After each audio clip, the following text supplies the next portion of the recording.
Hello my dear trader, कैसे हो आप लोग। आई होप आप लोग अच्छे होंगे और खूब पैसा बना रहे होंगे। इस वीडियो में हम लोग आने वाले वीक के लिए एनालिसिस करेंगे गोल्ड और बीटीसी में। तो चलिए देखते हैं। ये गोल्ड का वीकली का चार्ट है, ठीक है। और लास्ट वीक जो मैं एनालिसिस किए थे वो उसमें मैं बताए थे कि अगर ये हाई, ये जो अपथरस है, ये विग वाली कैंडल है, इसकी हाई ब्रेक होती है तो ये कंटिन्यू अपना बाइंग करेगा, ठीक है। लेकिन जब तक ये है मार्केट में अवेलेबल है, ये इसकी हाई अवेलेबल है, जब ब्रेक नहीं होता है तो मार्केट अभी कभी भी डाउन आ सकता है, ठीक है। उस टाइम में मार्केट आपकी इधर ये क्लोजिंग दे चुका था, ठीक है। तो मैं बोले थे जैसा कि ये वीकली में इनगल्फिंग बना हुआ है और एक रिजेक्शन कैंडल है, तो मार्केट ज़्यादा चांस है कि नीचे आए। तो नीचे आने में आपको मैं एक लेवल दिए थे, ठीक है, कि यहाँ पे इसकी लिक्विडिटी है, ये इसकी लिक्विडिटी है कि अगर नीचे आता है तो ये इसकी लिक्विडिटी है। अगर बाइंग कंटिन्यू करेगा तो यहाँ अपने आप को स्वीप करेगा। और कैंडल कैसी होनी चाहिए, इस टाइप की कैंडल होनी चाहिए जो नीचे से वीक हो और बॉडी क्लोजिंग ऊपर हो। छोटे टाइम फ्रेम पे मैं बोले थे कि यहाँ पे आप देखोगे, अगर छोटे टाइम फ्रेम पे कंटिन्यू फॉल आ रहा है तो आप डायरेक्ट इसमें आप टारगेट यहाँ तक का, ये लिक्विडिटी, ये जो विग है, फिर दूसरी लिक्विडिटी ये आपकी बनती है, यहाँ तक आपको मिल सकता है, ठीक है। तो ये पूरे वीक आपकी सेलिंग ही हुई है, क्योंकि यहाँ पे आप देखो एक पैटर्न, बियरिश पैटर्न है ये, ठीक है। इनगल्फिंग बोलो, इनगल्फिंग तो है ही, जिसको 2 बार रिवर्सल भी इसको बोलते हैं। और अगर इसको हम कंबाइन देखें ये दोनों कैंडल को, तो ऊपर से एक रिजेक्शन अपथ्रस कैंडल है जिसकी बॉडी बस इतनी सी है, ठीक है। तो दूसरी लिक्विडिटी ये है तो ये बुलिश, लेकिन ये वन गो में ऐसा नहीं जाएगा ना, थोड़ा बहुत तो वीकली में, डेली में रिट्रेसमेंट बनता है। तो वही मार्केट बड़े टाइम फ्रेम पे अपने आप को रिट्रेस कर रही है, तो उसमें छोटा टाइम फ्रेम आपको मेजर सेलिंग दिख सकता है, ठीक है ना। तो अभी हम लोग स्ट्रक्चर की बात करें तो स्ट्रक्चर इसका इधर है, ये आपका वीकली में ब्रेक ऑफ स्ट्रक्चर है जिसको हम लोग कॉन्टेक्स एरिया बोलते हैं। और ऑलरेडी ये एक बार टेस्ट हो चुका है कॉन्टेक्स एरिया पे, ये ऑर्डर ब्लॉक था, मार्केट इसको टेस्ट कर चुकी है। हम आपको एक वीडियो अगर आप मेरा देखते होगे तो आपको पता होगा कि मैं ऑर्डर ब्लॉक जो होता है, कोई भी जोन दो पार्ट में डिवाइड होता है, एक 50% के एवब, एक होता है 50% के डाउन साइड में। तो ये 50% के एवब ऑलमोस्ट टेस्ट कर चुका है, अभी इसका लास्ट ये बचता है। तो मार्केट अगर डाउन में आ रही है तो एक तो ये लिक्विडिटी है, दूसरा आपका ये ऑर्डर ब्लॉक का ये वाला, ये अगर ब्रेक ना होता है, ये लास्ट बाइंग का है, ये अगर ब्रेक हो जाता है तो मार्केट डायरेक्ट आपको फिर ये एफवीजी दिखेगी, लास्ट इसका एफवीजी ये जोन है, ठीक है ना, वीकली में जो कि टेस्ट नहीं हुआ है, तो ये जोन है, फिर लेवल 2 आ जाता है। लेकिन ये ऑर्डर ब्लॉक का लास्ट एरिया है, ऑलरेडी 50% टेस्ट हो चुका है, लास्ट 50% बचा हुआ है। तो मार्केट आता है तो यहाँ पे या तो ये स्वीप करे, और कैंडल जैसा मैं बोलते हैं स्वीप करने के बाद बॉडी क्लोजिंग कहाँ होनी चाहिए, ऊपर होनी चाहिए। या फिर छोटे टाइम फ्रेम पे आप कोई पैटर्न देखो पुलिस साइड पे जाते हुए, छोटे टाइम फ्रेम पे लाइक H1 पे, M30 या M15 पे एक स्ट्रक्चर इस टाइप से बन जाए ऊपर, हाई हाइज वाला, फिर आप वहाँ पे बाइंग कर सकते हो, ठीक है ना। फिलहाल जो अगर मार्केट नेक्स्ट वीक की स्टार्ट होगी तो मुझे ज़्यादा चांस लग रहा है कि मार्केट डाउन साइड, क्योंकि यहाँ पे काफ़ी नीचे लो आ गया और यहीं पे इसकी लिक्विडिटी है, ये वाली और ये वाली। तो अगर ये फर्स्ट आता है, तो अगर फर्स्ट पुल बैक लेता है तो ये यहाँ ले सकता है, और यहाँ से शेक आउट लगा के, ये भी आपको लेवल में याद रखना है, ये वाला जो है ये लो, इसको भी याद रखना है। यहाँ पे एक शेक आउट मार के और ऊपर मार्केट पुल बैक ले सकती है। तो इसमें जब देखो, कभी भी आप ये याद रखो, कोई भी टाइम फ्रेम हो, आप ये याद रखो, जब फर्स्ट बाई की कैंडल का लो ब्रेक होता है ना, उसके बाद मार्केट आपकी सेल में 1-2 कैंडल बनती ही है।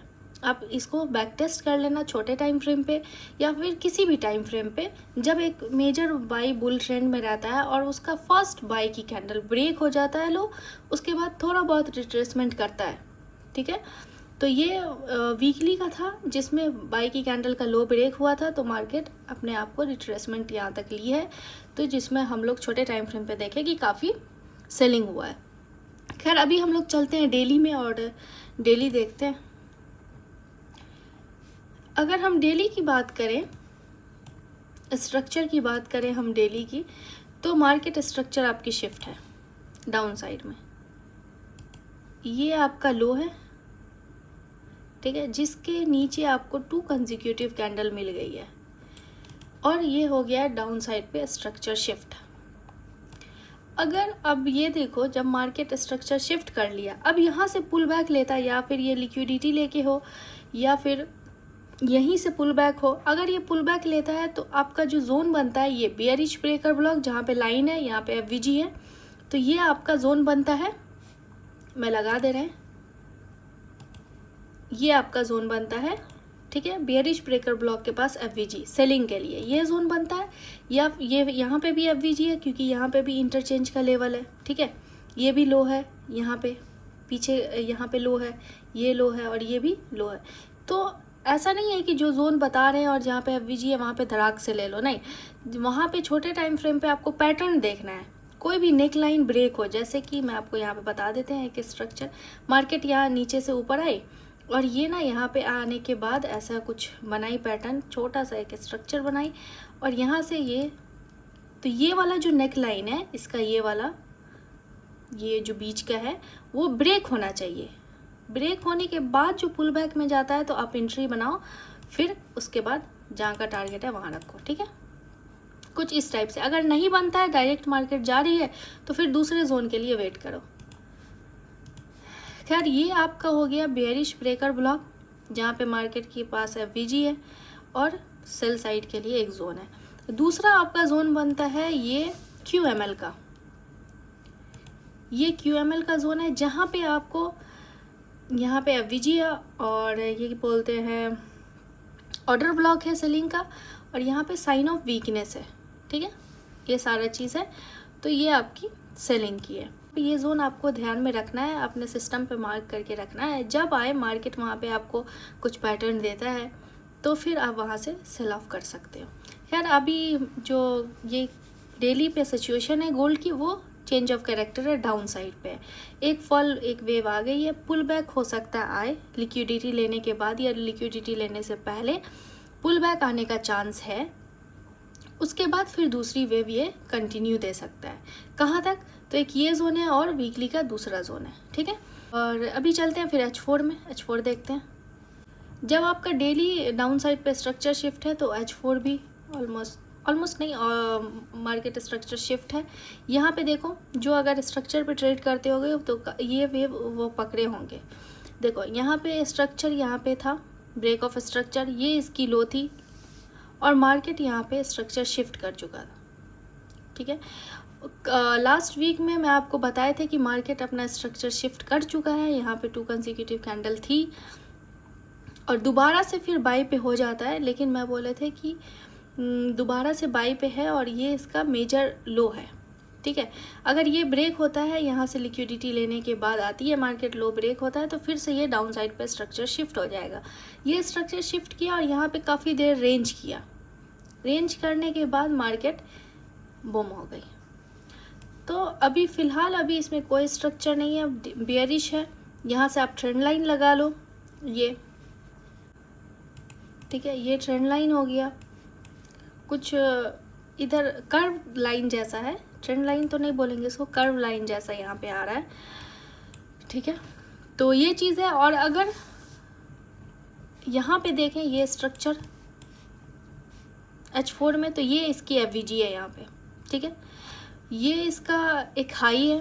अगर मार्केट ऊपर जाती है तो आपको कैसी कैंडल देखनी है, यहाँ पे इसके ऊपर ब्रेकआउट करके अगर क्लोज करती है तो दूसरी कैंडल साथ ही इसके अंदर क्लोज हो दोबारा से। तो ये भी एक लिक्विडिटी का कॉन्सेप्ट है।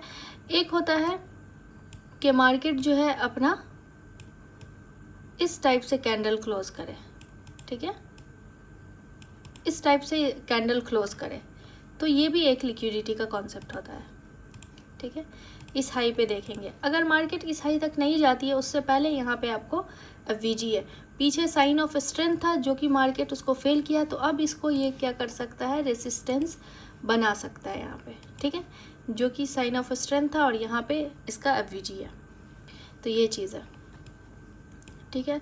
H4 भी बेयरिश है, डेली भी बेयरिश है। अभी H1 पे हम लोग देखते हैं। H1 आपका बेयरिश है। कोई यहाँ पे जो बाइंग हुई है थोड़ी यहाँ पे बाइंग, लेकिन यहाँ पे कोई स्ट्रक्चर नहीं था जिसके कारण वो चेंज ऑफ कैरेक्टर हुआ ही नहीं। यहाँ पे अगर आप देखोगे तो ये कोई स्ट्रक्चर नहीं है, ठीक है। ये फर्स्ट सेल की कैंडल है और उसके इनसाइड ही बार ये सब कैंडल बनी है, तो ये कोई स्ट्रक्चर नहीं है। और यहाँ से गए इसीलिए ये इजीली ब्रेक कर दिया। यहाँ पे आप देखो, यहाँ पे ये वाली जो लो है ना वो ब्रेक है, ये वाली कैंडल ब्रेक कर चुकी है। यहाँ पे एक अल्ट्रा हाई वॉल्यूम की कैंडल आई है, लेकिन बाइंग तभी होगी जब ये अल्ट्रा हाई वॉल्यूम की जो वो हाई है ना, ये वाली हाई, अगर वो ब्रेकआउट करके क्लोज करती ये कैंडल जो बन रही थी, तो फिर यहाँ से थोड़ी बहुत बाइंग आ सकती थी। लेकिन यहाँ पे जो कैंडल अभी बन रही है, ये क्लोजिंग हो सकता है कि नेक्स्ट मंडे को इसमें थोड़ी बहुत मूवमेंट आए, उसके बाद क्लोजिंग हो आवरली। अगर ये कैंडल ऐसा क्लोज हो जाता है और ये लो जिस साइड भी लो फर्स्ट ब्रेक होता है ना, उसके बाद समझो कि इस पे जो वॉल्यूम आया है वो किस साइड आया है, फिर आपको मालूम चलेगा। ये बाइंग की कैंडल है, वॉल्यूम भी अल्ट्रा हाई है, ठीक है। लेकिन अभी ये इनडिसीजन है, इसमें बायर भी और सेलर भी है। तो वो कंफर्म होने के लिए कब कंफर्म होगा, जब या तो इसकी लो ब्रेक होके कैंडल क्लोज होगी, तो समझ जाओ इसमें जो एंट्री थी वो सेलर की ज़्यादा है, ठीक है। फिर ये और डाउन साइड कंटिन्यू कर सकता है। अगर ये लो ब्रेक नहीं कर पाता और हाई जाके ब्रेक कर देता है, तो समझो यहाँ पे बायर इंटर हो चुके हैं, थोड़ी बहुत बाइंग आ सकती है, ठीक है। तो यही था ओवरऑल गोल्ड का। अभी डेली तक बेयरिश बना हुआ है, तो ध्यान से अगर ट्रेड करना है तो बेयरिश करो। लास्ट वीक भी मैं आपको बेयरिश का ही सजेशन दिए थे कि अगर करना है, छोटे टाइम फ्रेम पे बेयरिश है तो बेयरिश करो, ट्रेड करो। डाउन साइड के लिए हो सकता है सेलिंग आए, ठीक है। तो अभी कंफर्म है डेली तक में कि बेयरिश है, अब बेयरिश का ट्रेड करो सेल साइड के लिए, ठीक है। और अभी चलते हैं हम लोग बीटीसी में, बीटीसी देखते हैं। ये बीटीसी का चार्ट है, इसको हम लोग वीकली पे चलते हैं। पहले वीकली पे तो ये बेयरिश है ही, ठीक है। ये बेयरिश है ऑलरेडी, आपको यहाँ से मालूम है कब से मैं इसको बेयरिश बताया हुआ है, ठीक है। ये बेयरिश है, यहाँ पे रेंज था उसका ब्रेक डाउन। और अभी जो फ़िलहाल ये कैंडल क्लोजिंग है, तो ये कैंडल क्लोजिंग पे कोई सेल मत करना, क्योंकि ये जो वीकली की कैंडल क्लोज है ना, तो यहाँ पे वॉल्यूम अगर इसका आप चेक करो, वॉल्यूम बहुत कम है, ठीक है। वॉल्यूम कम है तो हो सकता है मार्केट यहाँ पे एक अपथरस, फेक अपथरस बोलते हैं, ट्रैप करने के लिए यहाँ पे ये कैंडल दिया हो, सेलिंग अभी ना आए, ऊपर से आए, क्योंकि इसका जो जोन बनता है ना आपका, वो ये जोन बनता है। मतलब यहाँ पे जो एफवीजी है ये वाला, क्योंकि यहाँ पे देखो सपोर्ट था, ये सपोर्ट है, तो ये जोन बन सकता है थोड़ा, मतलब ऊपर और जाके जो गिरेगा तो ज़्यादा अच्छा गिर सकता है। लेकिन अगर हम बात करें रुकने की, तो अभी यहाँ पे जो रुका है मार्केट, वो भी एक ऑर्डर ब्लॉक था इसीलिए रुका है। और इसकी जो लिक्विडिटी बनती है पूरे की यहाँ बनती है, ठीक है। एक लो यहाँ भी है जिसकी ये लिक्विडिटी है, ठीक है। ये भी एक लो है, तो ये भी आप ध्यान में रखो कि यहाँ से भी मार्केट टेस्ट करके, क्योंकि यहाँ पे मेजर सपोर्ट आप कह सकते हो, ये सपोर्ट, ये सपोर्ट, ये वाला सपोर्ट और ये वाला सपोर्ट, तो एक मेजर सपोर्ट बोल सकते हैं, क्योंकि वीकली का जोन है। तो मार्केट हो सकता है फिर दोबारा आके यहाँ पे टच करके यहाँ से निकल जाए। लेकिन अभी जो है थोड़ा सा वेट करेंगे, जो मंडे ओपनिंग होगा ना उसमें थोड़ा वेट करेंगे कि मार्केट और ऊपर जाए, तब हम अपने यहाँ से फिर सेल करें। क्योंकि ये जो कैंडल बनी है दिखने में बहुत प्यारी है, लेकिन वॉल्यूम के एतबार, मतलब वॉल्यूम देखा जाए तो वॉल्यूम बहुत कम है, ठीक है। और मार्केट अभी रुका हुआ है, ये भी अपने ऑर्डर ब्लॉक पे, तो इसीलिए यहाँ से थोड़ी बहुत बाइंग बनती है। हाँ, ऊपर जाता है, यहाँ पे इंटरचेंज का लेवल है, ये एफवीजी है और ये सपोर्ट है, फिर यहाँ पे कोई पैटर्न देता है छोटे टाइम फ्रेम पे, तो फिर आप सेलिंग कर सकते हो। खैर अभी चलते हैं हम लोग डेली में और डेली देखते हैं। डेली में आप देखो कि रेंज में ही है मार्केट। अगर हम डेली की बात करें स्ट्रक्चर की, तो स्ट्रक्चर आपकी बुलिश है। ये स्ट्रक्चर था, यहाँ पे market change of character by side पे किया है, ठीक है। इसीलिए ये पुल बैक तो आया है नीचे, ये लो पे चेंज ऑफ कैरेक्टर करने के बाद आपको पता ही है एक बुलिश ब्रेकर ब्लॉक होता है, एक क्यूएमएल का एरिया होता है। तो ये जो है आपकी क्यूएमएल की एरिया थी यहाँ पे मार्केट की, ये वाला, ये लो QML का था, तो मार्केट ऑलरेडी एक बार टेस्ट करके जा चुका था, फिर दोबारा यहाँ पे पैटर्न दिया। हम लोग जब मार्केट आती है उस जोन पे और ऑलरेडी वो जोन टेस्ट रहता है, तो हम लोग वेट करते हैं यहाँ पे कोई पैटर्न दे या फिर मार्केट दोबारा फिर अपने लो पे आए और वहाँ उस लो से बायर को हटाए, फिर वहाँ पे मार्केट बाई साइड पे जाए। तो ये चीज़ का ख्याल रखना कि कभी भी जोन पे आए तो या तो वो जोन अगर टेस्ट है तो दोबारा वहाँ पे कोई पैटर्न बनाने दो, या फिर उस जोन पे जो लो बनी है उसकी लिक्विडिटी मार्केट को ग्रैब करने दो। खैर यहाँ पे बात करते हैं, ये स्ट्रक्चर है, यहाँ पे स्ट्रक्चर बुलिश है और ये QML पे अपना एक पैटर्न दिया और मार्केट यहाँ से बाई में गई, लेकिन ये हाई जो है उसका ब्रेक ऑफ स्ट्रक्चर करते हुए गई। तो मार्केट में ये सेल दिख रहा है, ये सेल दिख रहा है, लेकिन बाइंग भी हो रही है, बाइंग भी इधर हो रही है। अगर हम बात करें एक ट्रेंड लाइन की, तो ये एक ट्रेंड लाइन है, ठीक है, ये एक ट्रेंड लाइन है और मार्केट यहाँ पे थोड़ा सपोर्ट ले रहा है, ठीक है। और यहाँ पे जो बाइंग हो भी रही है, तो ये जो है कोई FVG और कुछ भी नहीं है, बस ये एक वेव लिया है और स्ट्रक्चर बुलिश है, उसके कारण यहाँ पे हो सकता है ये जो इतना रेंज है वो ट्रैप हो सकता है, क्योंकि वीकली आपकी बेयरिश है। अभी जो कैंडल बनी है उसको अगर हम साइड पे रखें तो पूरे होल इसकी वेव की बात करें तो डाउन साइड में है, ठीक है। तो मार्केट जो है अभी थोड़ी बहुत ऊपर जाए, और ये FVG तो है देखो, लेकिन FVG जो है ना, अगर आप सेल भी देखो या स्ट्रक्चर चेंज करने के बाद सेल भी आ रही है, FVG भी छोड़ रहा है मार्केट, लेकिन FVG में जो रिजेक्शन भी ले रहा है, लेकिन मार्केट ऊपर जा रही है। क्यों? क्योंकि अभी थोड़ा बाई साइड पे इसका मूव ले सकता है वीकली में भी। तो ये भी जो है मुझे लगता है कि अभी एक और हाई बना सकता है, ठीक है। तो अभी ओपन के साथ ही इसमें ट्रेड नहीं करेंगे, थोड़ा वेट करने के बाद ही ट्रेड होगा। खैर अगर हम H4 में चलें तो H4 देखते हैं। H4 आपका बेयरिश है स्ट्रक्चर, अगर आप देखेंगे H4 पे तो ये स्ट्रक्चर लो था और यहाँ पे ये डाउन साइड पे स्ट्रक्चर शिफ्ट है। हाँ, बाई साइड पे कब होगा? जब मार्केट जो है इस हाई के ऊपर अपना 2 कंसेक्यूटिव कैंडल दे देगा, ठीक है। इस हाई के ऊपर 2 कंसेक्यूटिव कैंडल आ जाएगी तो चेंज ऑफ कैरेक्टर हो जाएगा। अगर नहीं आती है तो मार्केट फिर बेयरिश ही रहेगी, ठीक है। स्ट्रक्चर ये डाउन साइड है, हो सकता है यहाँ पे रेंज करा के और मार्केट फिर से डाउन पे आ जाए। अभी हम लोग चलते हैं H1 में और H1 देखते हैं। H1 अगर आप देखेंगे तो बुलिश है। ये जो यहाँ पे स्ट्रक्चर बना था, यही लाइन को यूज़ कर लेती हूँ मैं, ये हाई के ऊपर यहाँ पे 2 कंसेक्यूटिव कैंडल है और मार्केट आती है और ये लो है जिसका ब्रेक ऑफ स्ट्रक्चर हुआ। इस लो के नीचे अगर मार्केट फिर से अपना कंसेक्यूटिव कैंडल दे देती तो फिर ये डाउन साइड पे हो जाता, लेकिन यहाँ पे देखो कितना रेंज किया है, लेकिन सारा क्लोजिंग किधर है? लो के ऊपर है, इसीलिए यहाँ से बाइंग आ रही है, ठीक है। और यहाँ से बाइंग कहाँ तक आ सकती है? तो इस हाई तक आ सकती है या फिर इसकी बॉडी तक। अगर इसको सेल कंटिन्यू करना होगा तो ये हाई को नहीं ब्रेक करेगा, मतलब ब्रेक ऑफ स्ट्रक्चर नहीं करेगा और फिर नीचे गिर जाएगा। लेकिन ये अगर जेन्युइन बाइंग होगी तो यहाँ पे ब्रेक ऑफ स्ट्रक्चर होगा, फिर आगे कंटिन्यू करेगा, ठीक है। तो यही स्ट्रक्चर था और यही थी हमारा गोल्ड और BTC का एनालिसिस। आई होप आपको पसंद आया होगा और आप सबको मेरी तरफ से ईद मुबारक। खैर मिलते हैं नेक्स्ट वीडियो में। Okay, bye bye, take care, अल्लाह हाफ़िज़।